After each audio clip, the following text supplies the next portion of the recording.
जिसके किनारे एक समुद्र हुआ करता था। एक दिन अचानक उस समुद्र के किनारे एक जहाज आकर खड़ा हो जाता है। वो जहाज कहाँ से आया है, कौन लेकर आया है, कोई नहीं जानता था। लेकिन जो भी उस जहाज के आसपास से गुजरता था तो उसमें बड़ी भयानक हंसने की आवाज आती थी। पर वो जहाज देखने में काफी खूबसूरत था। लोग उसमें से आ रही हंसी को अनदेखा कर देते थे। वो एक भूतिया जहाज था। ये जहाज कितना सुंदर है ना संदीप। काश हम लोगों को इसमें एक बार सैर का मौका मिल जाता। समुद्र का एक चक्कर लगा लेते और ये जहाज भी घूम लेते। हाँ सही कह रहे हो, लेकिन हमारी ऐसी किस्मत कहाँ जो हमें इस जहाज में घूमने को मिले। तभी वहाँ पर शेखर आ जाता है और उनकी बातों को सुनकर बोलता है, क्या तुम दोनों इस नए जहाज के बारे में बात कर रहे हो? तो मैं तुम्हें बता दूं कि मौका मिलना क्या चाहिए। मुझे तो वो मौका मिल गया है, वो भी पूरे परिवार के साथ। जैसे ही जहाज मिला, सरकार ने घोषित किया कि इस जहाज में कोई 100 भाग्यशाली परिवार जा सकते हैं। उसमें मेरा भी नाम आया। कितना भाग्यशाली हूँ मैं। भाग्यशाली। ये इतना भयानक हंस कौन रहा है? अरे कोई हंस नहीं रहा। सुनो, तुम्हें पता है अगर लोगों को इस जहाज में घूमना अच्छा लगा तो फिर इसकी टिकट लगने लगेगी और लोग इसमें घूमेंगे, जिससे सरकार को फायदा होगा। इसीलिए वो लोगों को फ्री में लेकर जा रही है। लेकिन ये जहाज कितनी देर तक घुमाएंगे और कब वापस आओगे तुम लोग? ये जहाज हमें पूरे दिन घुमाकर रात को अपने अपने घर छोड़ देगा, है ना कमाल की बात। तभी वहाँ रंजन भी आ जाता है और वो भी बताता है कि उसको भी जहाज में फ्री में घूमने का मौका मिला है। सुना तो मैंने भी कुछ ऐसा ही है, और जब हम दोनों को मौका मिला है तो क्यों ना देख भी लिया जाए। हाँ चलो, नए जहाज का आनंद उठाया जाए। इतना बोलकर शेखर और रंजन उस सुंदर जहाज में अपने परिवार के साथ चढ़ जाते हैं। उन्हीं के शहर का एक आदमी होता है जिसका नाम भोला है। वो उनको ऐसे जाते देख चलता है। जाने क्यों हमेशा इन्हीं लोगों की किस्मत खुलती है। हम तो ऐसे हैं जिसके साथ कभी कुछ अच्छा हो ही नहीं सकता। पहली बार ना सही, क्या पता कल मेरा भी नंबर आ जाए। अरे भोला, सबकी अपनी किस्मत है, जाने दो जो जहाँ जा रहे हैं। तुम मेरे साथ घर चलो। ऐसे ही बड़बड़ाता हुआ भोला अपने घर की तरफ चल देता है। शेखर और रंजन जैसे ही जहाज में घुसते हैं तो देखते हैं कि वो अंदर से बहुत ही सुंदर है। हमने जितना उम्मीद किया था उससे भी खूबसूरत है ये जहाज तो। अब आएगा असली मजा। शेखर, रंजन और बाकी सब लोग बस जहाज पर मजे से घूम रहे होते हैं। तभी शाम हो जाती है और उनके घर लौटने का समय हो जाता है। मेरा तो मन ही नहीं कर रहा है घर जाने का। ऐसा लग रहा है यहीं रुक जाता। ये बात तो तुम बिल्कुल सही कह रहे हो, ये जहाज है ही ऐसा। तभी अचानक वो जहाज बहुत तेज तेज हिलने लगता है और घर आने की जगह वो एक टापू की तरफ चल देता है। जो कैप्टन जहाज चला रहा था वो अचानक से एक भूत में बदल जाता है। अरे ये जहाज अपने आप कैसे चल रहा है? हमें तो घर जाना है, तो ये समुद्र के बीचों बीच क्यों जा रहा है? तभी भूतिया कैप्टन बहुत जोर जोर से हंसने लगता है। अपने आप नहीं, मैं लेके जा रहा हूँ और ये जहाज मेरी मर्जी से चलता है। मैं जहाँ लेके जाऊंगा ये वहीं जाएगा। तुम सब इस जहाज पर घूमने आए हो।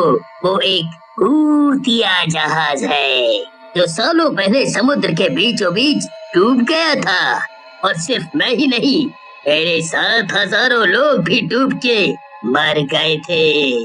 सबने बहुत चिल्लाया था कि हमारी मदद करो, लेकिन कोई मदद के लिए नहीं आया। तो अब बदला तो बनता है ना। अब तुम सब डूबोगे जैसे मैं डूबा था इस भूतिया जहाज में। ये हमने क्या कर डाला? इतनी बड़ी गलती हो गई और अब हम पूरे परिवार के साथ मारे जाएंगे। भूतिया जहाज बहुत तेज तेज हिलने के साथ साथ एक एक इंसान को समुद्र के बीचों बीच फेंकता जाता है, जिससे सारे इंसान मरने लगते हैं। उसमें शेखर और रमन भी मारे जाते हैं। कितना मजा आ रहा है सबकी चीखें सुनकर, इतना सुकून मिल रहा है। ऐसे ही मैं इस पूरे शहर को मार डालूंगा। कितना अच्छा हूँ मैं, जो सबको उनके परिवार के साथ खत्म कर रहा हूँ, ताकि इन लोगों के जाने के बाद किसी को कोई दुख ना पहुँचे। जब सब साथ में ही मरेंगे तो कोई रोने वाला पीछे से बचेगा ही नहीं। अगली सुबह जहाज फिर से वहीं जाकर लग जाता है। देख संदीप, फिर से वो जहाज आकर यहीं पर लग गया। शेखर से जाकर पूछना पड़ेगा कि उसको कैसा लगा, फिर हम भी कभी घूम आएंगे। संदीप और पंकज शेखर के घर चले जाते हैं, लेकिन वहाँ पर अभी भी ताला लगा होता है। अरे ये शेखर सुबह सुबह कहाँ चला गया? अभी तो आया होगा, ये तो इतनी जल्दी कहाँ घूमने निकल गया? चल जाने दे, कल पूछ लेंगे। इतना बोलकर संदीप और पंकज शेखर के घर से निकल ही रहे होते हैं, तभी उन्हें याद आता है। रमन भी तो गया था, उससे पूछाते हैं, उसको भी तो पता होगा कि जहाज कैसा है और उसमें घूमने में क्या मजा आता है। फिर दोनों रमन के घर जाते हैं, पर वहाँ भी ताला लगा ही मिलता है। ये क्या हो रहा है? जहाज ने तो सुबह ही उतार दिया होगा, तो ये अभी तक पहुँचे क्यों नहीं? चल शहर में थोड़ा घूम के आते हैं। वो शहर में घूमते हैं तो उनको अलग अलग जगहों पर ताला दिखाई देता है। संदीप भाई, मुझे तो कुछ गड़बड़ लग रही है। जितने भी लोग उस जहाज पर गए आज वापस नहीं आए, और वो जहाज तो वापस आ गया है। वो दोनों जाकर आसपास सब जगह पता करते हैं तो पता चलता है कि जो कैप्टन उस जहाज पर जाने वाला था वो तो गया ही नहीं था। जब कैप्टन ही नहीं गया था तो बिना कैप्टन जहाज कैसे चल सकता है? जरूर कुछ गड़बड़ है। संदीप, कुछ बहुत गलत हुआ है, मुझे ऐसा लग रहा है, वरना एक साथ इतने सारे लोग गायब कैसे हो सकते हैं? तू बता। अगली सुबह एक बार फिर से पता चलता है कि वही जहाज एक बार फिर से सबको फ्री में सफर कराने वाला है, जिसे सुनकर भोला बहुत खुश हो जाता है और जाने का फैसला करता है। अब तो मैं ही घुमाऊंगा इस जहाज में। लेकिन ये खबर सुनकर संदीप और पंकज को कुछ समझ नहीं आता। संदीप, तुम्हें क्या लगता है, हमें भी इस बार जाना चाहिए? समझ नहीं आ रहा, लेकिन अगर हम गए और कुछ हो गया तो हम क्या करेंगे? ऐसे तो ना हम बच पाएंगे, ना हम लोगों को बचा पाएंगे। क्यों ना एक दूसरी नाव लेकर हम इस जहाज का पीछा करें और देखें कि इसमें होता क्या है। हाँ, लेकिन हम वहाँ पे अगर कुछ होगा भी तो लोगों को कैसे बचाएंगे? उसके लिए मेरे पास एक तरकीब है। बस मैं जो सामान कह रहा हूँ तुम वो इकट्ठा कर लो साथ ले जाने के लिए। चलो, हमें बहुत तैयारी करनी है, वरना ऐसे हम अकेले उसका कुछ नहीं कर पाएंगे। हाँ, जल्दी बाजार चलते हैं और सामान ले आते हैं। संदीप और पंकज बाजार जाकर सारा सामान ले आते हैं और फिर जहाज के निकलते ही उसके पीछे चल देते हैं। शाम तक तो जहाज ठीक से चल रहा होता है, लेकिन शाम होते ही वो फिर से काले जहाज में बदल जाता है, जिसे देखकर संदीप और पंकज भी बहुत डर जाते हैं। पंकज, तुम्हें सुनाई दे रहा है? जहाज में से अजीब सी आवाजें आ रही हैं। आज मैं फिर से तुम लोगों को मार डालूंगा। तभी पंकज बोल उठता है, मेरे पास एक उपाय है, क्यों ना हम इस जहाज के नीचे छेद कर दें, जिससे जहाज डूब जाए, और जहाज डूबेगा तो हम यहाँ से भाग जाएंगे। बात तो ठीक है, लेकिन उससे पहले हमें सारे लोगों को बचाकर लेके जाना होगा, और हमारे पास सिर्फ रात का समय है। भूत भूतिया जहाज में से लगातार लोगों को समुद्र में फेंक रहा था, और जितने भी लोग पानी में गिरते हैं, संदीप और पंकज सबको बचाने की पूरी कोशिश करते हैं, लेकिन फिर भी कुछ लोग मर ही जाते हैं। उसके बाद वो फिर से जहाज के पास आते हैं और इस बार आरी लेकर आते हैं और चारों तरफ से उस जहाज में छेद करने लगते हैं।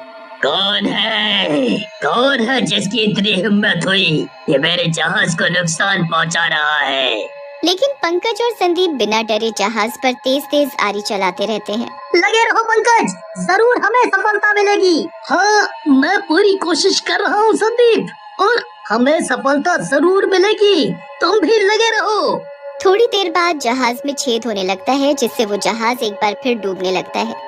जैसे ही जहाज डूबता है, पंकज और संदीप बाकी के लोगों को सेफ्टी सामान के सहारे बचा लेते हैं और सब अपने घर की तरफ आ जाते हैं। तुम दोनों का शुक्रिया अदा कैसे करूं? तुम दोनों ने मेरी जान बचाई है, मुझे माफ कर दो। कोई बात नहीं भोला, होता है, जाओ तुम घर जाओ। अगली सुबह होती है, लेकिन आज वो भूतिया जहाज किनारे पर आकर नहीं खड़ा होता। जिससे पंकज और संदीप चैन की सांस लेते हैं और भूत उस भूतिया जहाज के साथ फिर से डूब गया है।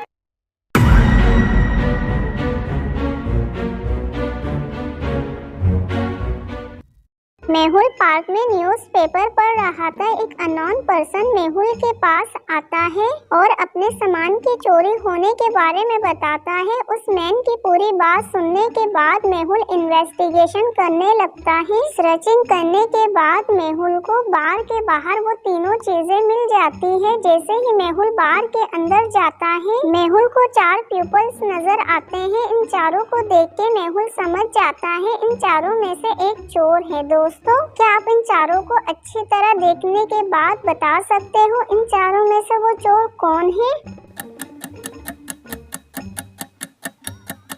इन चारों में से चोर ऑप्शन 4 है। ऑप्शन 4 को पता था अगर वो चोरी का कोई भी सामान अपने पास रखेगा तो पकड़ा जाएगा, इसलिए वो कोई भी सामान अपने पास नहीं रखता। जिसे देख के मेहुल समझ जाता है ऑप्शन 4 चोर है और उसे अरेस्ट कर लेता है। दोस्तों, क्या आप भी ऑप्शन 4 के चला के समझ गए थे? कमेंट में बताइएगा।